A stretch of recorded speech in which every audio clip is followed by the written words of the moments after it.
And a news update, how we all doing today on this great Saturday morning, I should say, / afternoon. It's probably almost afternoon. But anyway, I want to say that God loves you, and God does not want you to live by your mistakes.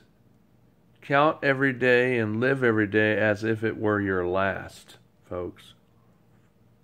Know that God has got a special place for you and that He loves you, because He really does. It's not just me saying words that flatter off my tongue, but He really has one for me too, as well as you all out here too, who really want Him. You know, I think it's good that people get involved in programs. And someone said to me, well, why would somebody get involved with programs dealing with alcohol and drugs and substance abuse when yet they're not in a program, when yet they're not really a person that was a person of that at all? Isn't that kind of stupid? Because most people who are in programs, usually have a problem or may know someone who does have the problem. That was what I said. I will say, well, maybe the reason why this person is taking this program is because maybe they know somebody that may have drug or substance abuse problems. And that could be why they're taking this program. And then again, maybe they're just taking it just for the general knowledge, to know it so they can help others, maybe in their life, because of some of the knowledge that they gain from learning it. But I think it's great if people can be in a program like that, because then it gives them more education about it. And in that way, they can be a tool to help others, and that's good. But the thing is that we also need to look at the problems that are in our lives ourselves. A lot of times, people that are codependent tend to overlook their problems, but always want to work on and try to solve everybody else's and try to fix everybody else's problems. And that's not our job, to fix people's problems. That's God's job. Codependence is a behavioral problem anyway, and that can be overcome by simply modifying the behavior. How do we modify the behaviors so we stop being insecure and stop being controlling and feel like we have to be over others, or feel like we know everything when really we don't know everything? And that we need to let God be the lead or head voice in our life and stop trying to feel like we have the answer all the time when really most of the time we don't. And a lot of times we tend to feel like we have to be competitive with our parents to gain favor. And maybe that's why people do things like these kind of programs, because they feel like they have to compete with their mother or their father who's codependent, just so that they can win favor or approval in their eyes.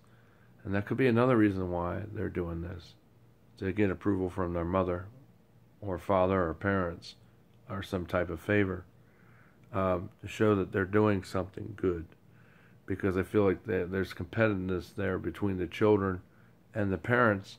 And I'm not saying it's the case, but in some homes there is, where children have to feel like they have to compete with their parents. And that's not healthy. I mean, there's always competitiveness between brothers and sisters, but children and parents should not be competing between each other. But sometimes in some homes where it's codependent, they feel like they might have to do that to prove something to their mom or dad or both parents that may be codependent. So, you don't have to prove anything. I just say, just be yourself. Just be who you really are, not who your mother or father are trying to make you out to be.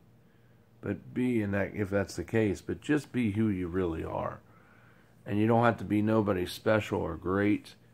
You just have to be who you really are, who God made you to be. And that's the most important thing of the whole gamut, of the whole thing. God accepts you for who you are, not who people want you to be. Just be who you are and not who people want you to be, expect you to be. A lot of times we make a lot more big deal out of things in life than what needs to be made out of, because we listen to human voice instead of listening to God's voice, which is small and quiet sometimes. And that's where we have to turn off the cell phones and move away from the hypnotizing TV And we need to get away from that and turn everything off and go to a quiet place so we can hear his voice. Because sometimes, even though he's very powerful, his voice sometimes comes to us in a small, quiet voice like this. And he says stuff and speaks to us like this. But then sometimes he speaks real loud like this. But God does speak to us in those manifestations sometimes. So we have to listen to him when he's quiet like this. And when he's loud, like this. Because God speaks to us in both manifestations and ways. Sometimes it's through other people. But we need to listen to what he's saying to us, right? It's like we always tell our kids to use the inside voice when they're inside. You know? And sometimes I wish some adults sometimes forget to use their inside voice because they get just as loud as a kid sometimes. But they do. But that's okay. But the thing is, sometimes you have to remind adults to use their inside voice too. It's a little kid coming out from within, probably, because we all have a little kid within each of us, even when we're adults. Because it's true, we do. It's inside of us. That's what I tell people. We all have a little kid inside of us, and we have to sometimes hold that kid back, and sometimes we can let that kid come out for a little bit, and that's okay too at certain times. But like I said, be who God made you to be. Don't try to become something that someone else wants you to be, but be who God made you to be. You're put on this world, and you're living in this world for a purpose. Don't ever forget that for one moment. Because God made you to be the special girl or the special boy or teenager or adult that you are. And there's a purpose for you in all those facets of your development in life, in this human thing we call life.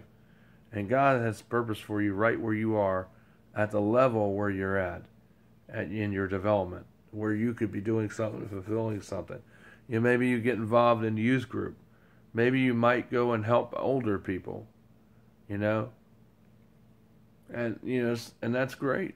And maybe you might get in a program where you're dealing with helping people in your class, in school, and people in the neighborhood. Maybe you're helping people in your school with drugs and substance abuse, which would be alcohol as well, and other substances. But it's good that you know that kind of stuff and information, and maybe you might be a good counselor someday when you grow up. Who knows if that's the kind of area or field that you want to go into, because there's so much problems with drugs in this world these days that, we have to, there's a lot of problems, and the world need people that are knowledgeable to be able to help them, to get them plugged into resources, if you know what I mean, so that they can do this stuff, and to help facilitate that so that they can get the right treatment that they need. And if you can go take a program in middle or high school while you're there, if it's available unto you, that's a great opportunity that could help you later on when you could decide to know what kind of concentration that you want to take as an education, of what course of pursuit. Maybe you want to go into psychology or counseling. Maybe that would help you. That would definitely help you in that area of training. So just think about that. I mean, it's a possibility. It doesn't mean that's what you'll do, but you never know. But they always say, codependent people always want to focus on everyone else, but focus on yourself. That's the hardest thing, is looking in on yourself on the inside. We call that self-reflection. In practice, it's called self-reflection, or take an inventory of yourself and evaluate yourself. That's the hardest thing for codependent people, because they don't like to do that. They always want to look at everybody else's problems and try to fix them. But like I told Sean, and like I told the kids, they cannot fix nobody. Nobody can fix anyone. I can't fix you no more than you can fix me. But the only way we can fix people is by working on it ourselves. I mean, we fix ourselves. And then those people, if they want to be fixed, then those people will get fixed. And that's so important, because that's where the fixing really begins, is when the person that has the problem, whatever that problem may be, whether it's being codependent, being controlling, which is a function or byproduct of being codependent, being overprotective, being a helicopter mom or dad or parents, being real strict. All these things can be fixed by changing that behavior, by not being codependent. What you want to be is get away from codependency and focus more on being independent. Because God made us that way, to be independent, not codependent. See, codependent tends to strap you into fear and makes you think ugly things, and makes you think that you're not pretty, or makes you think you're not handsome, because it makes you have a very bad view of yourself. And a lot of people that are codependent don't think they're all pretty. Well, the way they act when they treat people bad, you don't seem really good to be around. People don't like to be ordered, and people don't like to be, bombarded, with, assumption, or being accused under false suspicion all the time. And that's not somebody you want to be, that's good to be around. When they're always trying to accuse you or label you or trying to put you in some false category, because that's what codependent people love to do, is falsify and false label and stereotype you, because they're insecure. That's the rudimentary cause, undergirding issue is insecurity. And that's why they have to call you stupid when they don't understand you, because they feel inferior or they feel stupid themselves. And so that's why they say those things. Sometimes, codependent people will run to other people for a relationship because they want it so bad that they go to the wrong people for that relationship. And instead of it being a healthy one, it's not a healthy one, because they went to the wrong people for that relationship. Sometimes we tend to go with people that are very risky and make bad decisions, and who are bad people, but yet we don't realize it, because we dissolve a relationship with someone that was good, and we trade that for someone that is toxic and bad, just so we can get away from that other person, because we're tired of dealing with them, so we run to someone else. See, a lot of codependent people do that. They tend to always have relationship problems. They tend to leave friends and make friends all the time, but they lose friends. That's what I mean by leaving friends. They lose friends too, but it's just as much as they make them. It's like their major forte is in they try so hard, they try too hard to have friends, and that they end up scaring some people away because they overdo it too much. And that's what codependents do. And that's wrong. You don't want to smother or overdo it or try too hard to be someone's friend. All you have to do is just be yourself. Relax. Let people, like my grandfather always said, let people discover who you are by your talents and your abilities and your gifts. Let them see those things as they get to know you over time. You don't have to boast about it, say, I did this, I did that, I did all this, I achieved that. Many people that are codependent always talk about I all the time. They always have that in their sentence. Have you ever noticed that? Because they're just so more achieved about themselves that they tend to not look at what other people have done. They're just focusing more on themselves and what's good for their benefit or for their reputation or for their agenda or for their family or whatever. But that's all it's about. Codependency is all about self-indulgent behavior and self-absorbing and idolizing behavior. And see, that's all part of codependency too. So, to break away from it is you just got to stop it. Well, this is the way I learned it because my mother and father, or my mother was this way. Well, how to break away from it is just don't behave that way.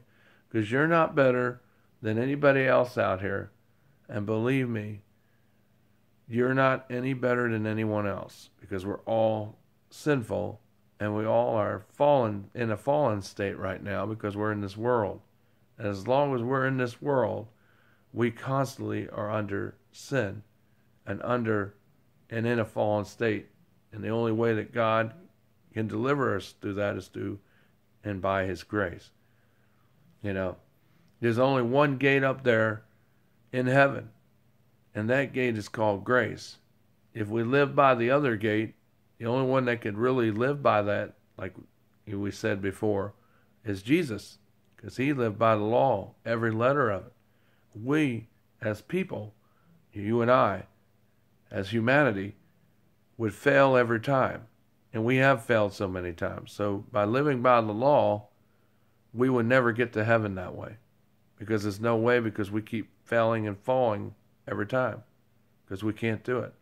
But the only way we get through heaven and to heaven is by the gate of grace, which is what Christ offers and extends to you and I and everyone out here who follows Jesus, whether you're a girl, a boy, a teenager, a man, or a woman.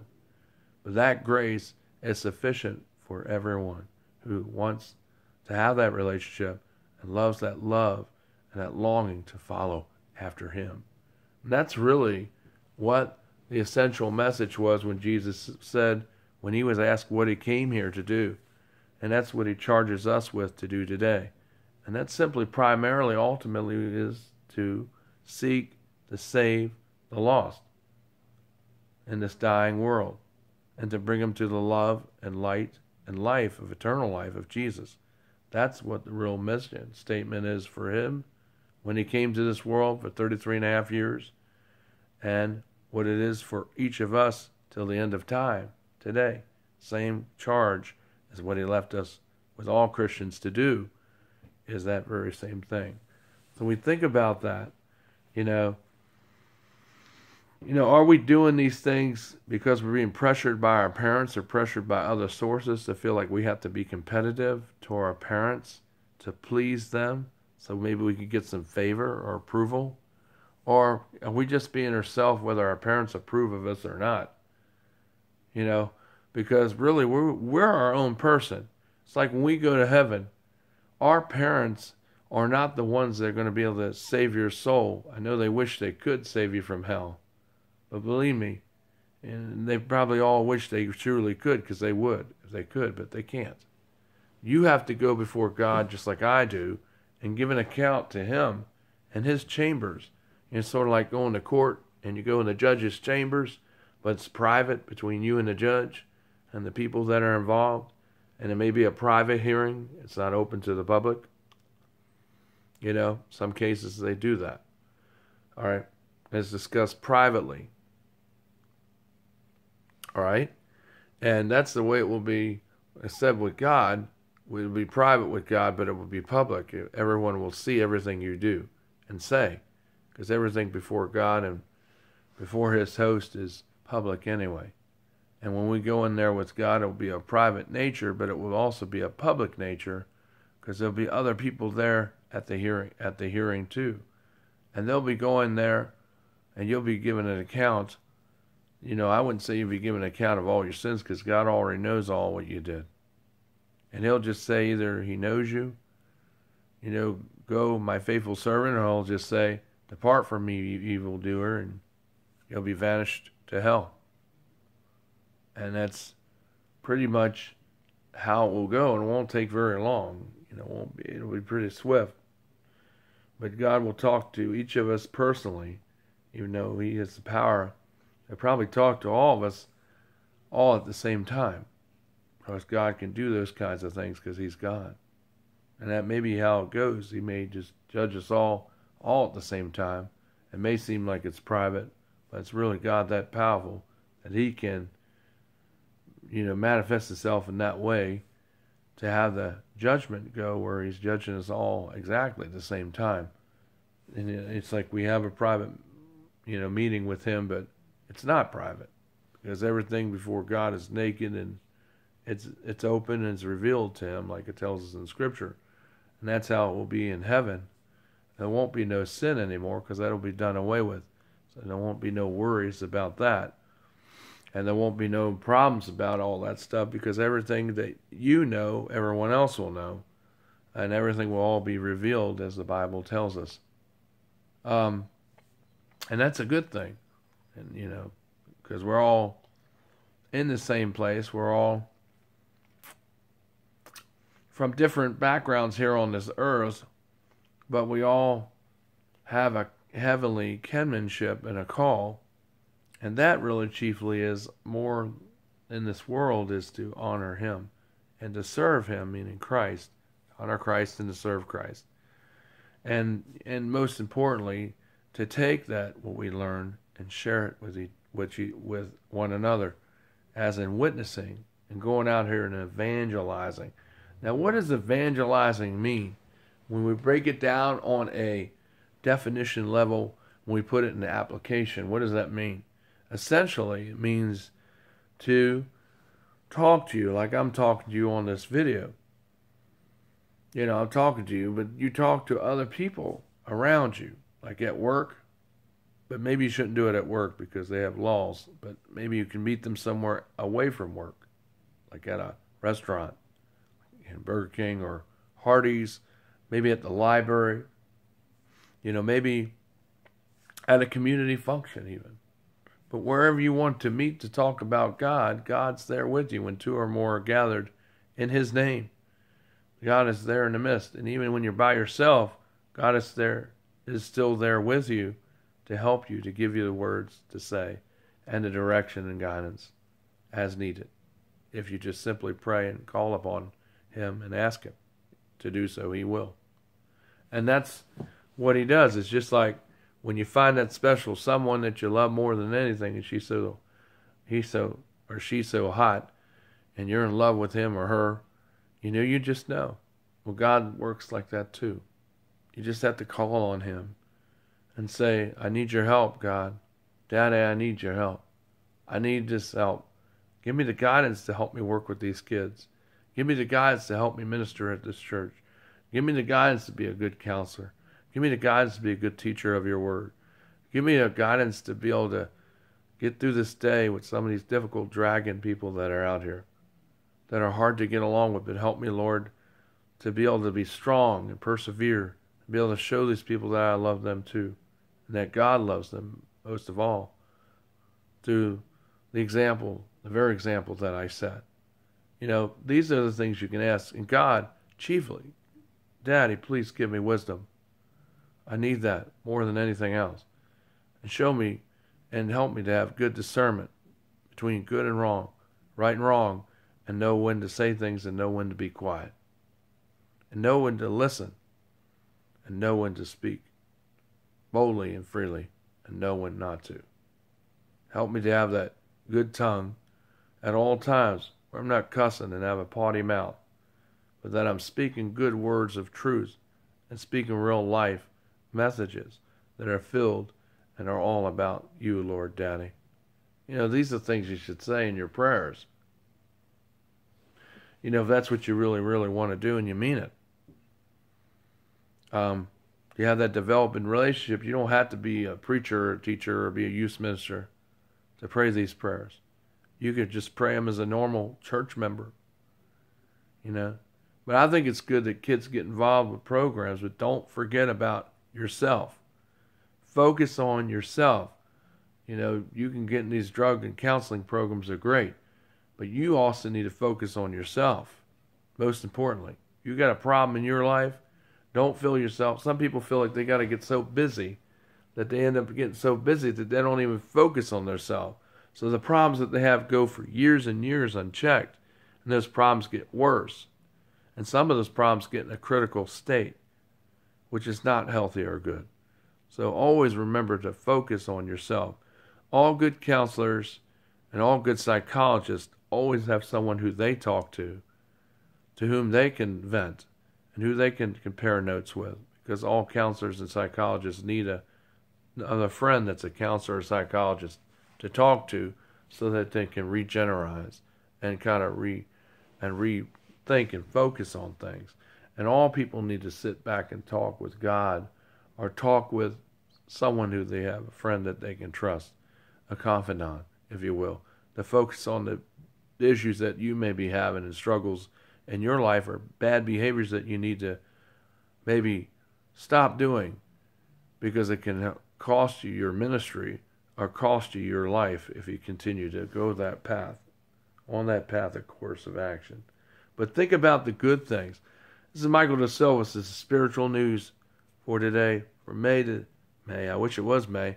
April 21st, 2018, Saturday morning edition. Take care. God bless you. I love you. Shalom. Shalom, everyone. And I'll see you with another update.